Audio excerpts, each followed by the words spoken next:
खेड़ के परे करके नहीं टुरदा।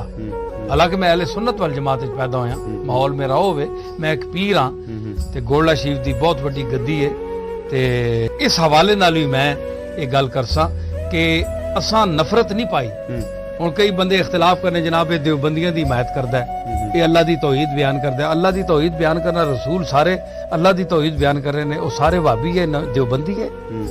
कितनी चली गल है साडे बरेलवियां पाइयां दी ते देवबंदियां दी खिदमत च वे कि रसूलुल्लाह सल्लल्लाहु अलैहि वसल्लम दी कोई नात सुनो, कोई ज़ौक पैदा करो, कोई अथरू विचार कराओ। तुसी बरेलवियां नाल आ जाओ, सलाम खलो के पढ़ दिओ तो तुहानू कोई तकलीफ है? सवाब ही होसी ना। हुण एवें ब्रेकां ला के दो हथे बैठा है, एक उत्थे बैठा है, शिया हजरात दे कुछ अपनियां मजबूरियां। सारे मैं हथ जोड़ के आना कि इत्तिहाद उम्मत पैदा करो।